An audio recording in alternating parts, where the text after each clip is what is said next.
interviewing my mom about food service today. And who's with you? My sister, Chase. Hey, Chase. You want to ask me some questions? What does MDA, RD, and LDM stand for? Okay, so first I'll introduce myself. So I'm Devon Sundberg, and I'm the Food Service Supervisor for the school district, for Unionville School District. And if you've ever gotten an email from me, you've seen the letters after my name, like you just said, and it's MDA, LDN, RD. So the MDA is a Master's of Dietetic Administration. So basically that means I went to school to learn about the business of food. And then the RD-LDN is a registered dietitian, licensed dietetic nutritionist, which is a really long way of saying if I wanted to teach nutrition in a hospital, I could.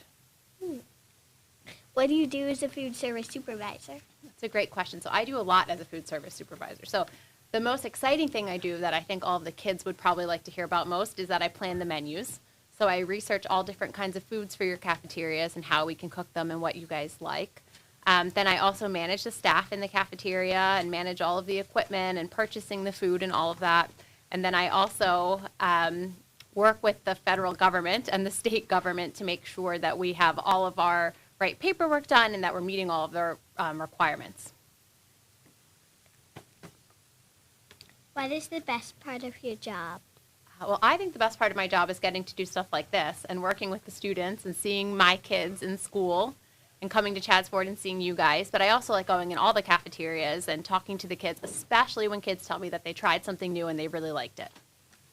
What is the most challenging part of your job? So there's lots of challenges, but I think the hardest part is finding things that a lot of kids like that we can make in a very short amount of time with very few staff members at a very reasonable price. Because we don't have we're not charging as much as we charge in a restaurant. We also don't have as many staff members as we have in a restaurant. And we're also feeding a lot of kids in a really short amount of time. So meeting all of those restraints is probably the hardest part.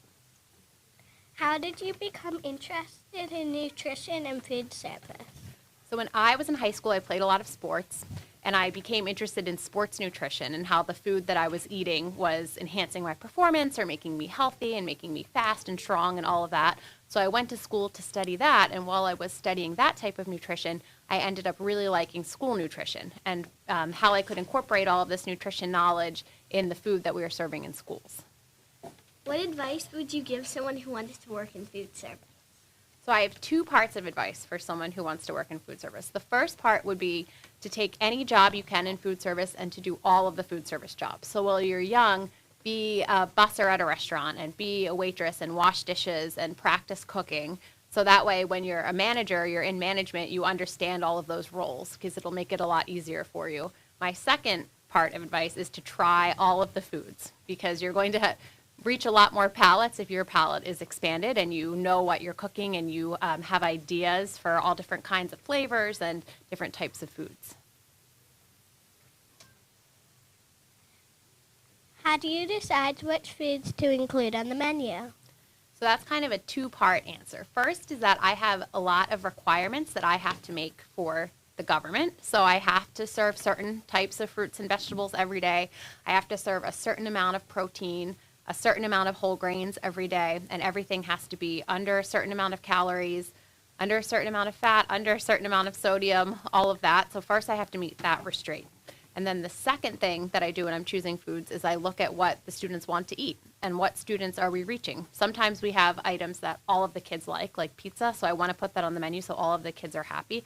But sometimes there's something that maybe a smaller group of students like, but I want all of the kids to get experience for it. So an example would be for Diwali in our middle school and high school, we served Indian food, which we don't usually have, but we wanted to make sure we were representing those students and also broadening the horizons of the other students in the cafeteria. So I try to mix those two things together and find a mix that all the students like. What is your favorite item on the school menu? So I just talked about the Indian food we served at the middle and high school, and at the moment I really am enjoying that. We also have veggie burgers at the high school that I'm quite partial to. But as a child, my favorite food in the cafeteria were French toast sticks and hash browns, and that's still one of my favorites today. And it's also one of our most popular items. Where does the food come from? So it comes from a lot of different places. We have one big vendor called US Foods where we place the order every week, almost like your online grocery shopping. So that's where a lot of things come from. We also work closely with specific food providers. Like all of our chicken comes from Tyson, and all of our turkey comes from Jennie-O, just like you guys might see at home. And then we also try really hard to buy items from local farms. All of our milk comes from Pennsylvania. So sometimes we have to reach out to smaller farms too to make deliveries for us. Do you try to include healthy options? I try really hard to include healthy options. So I talked before about how we have to meet certain regulations.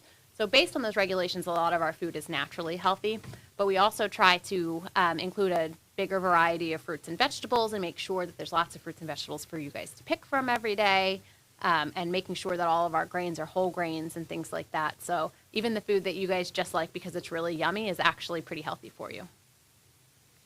What is your favorite dessert? My favorite dessert is ice cream of all varieties. If you could only eat one food for the rest of your life, what would it be? So I feel like you two probably would guess this, but if I could only eat one food for the rest of my life, it would be chickpeas, which is not your standard answer, but they are very delicious, and I can cook them in lots of ways, and they're also really, really healthy for you. And that is why my children ask me not to cook beans so much at home, because I do it quite a bit. Anything else, guys? Do you like to cook at home? I do like to cook at home. I really like to cook. I do not like to bake because I am not a precise measurer. What is your favorite kitchen gadget? So I am actually not big on kitchen gadgets, but my favorite tool in the kitchen is a really sharp knife because it makes everything way faster and look way prettier if you can cut it nicely. What is your favorite vegetable? My favorite vegetable. So I feel like this changes frequently depending on the mood. Changes frequently depending on the mood. But my favorite vegetable right now is broccoli. And I love to roast it and make it really crispy. And actually, Ryan and Chase cooked me broccoli 2 weeks ago, a week and a half ago, and it was really yummy. That's all the questions we have for today. Thank you so much for having me.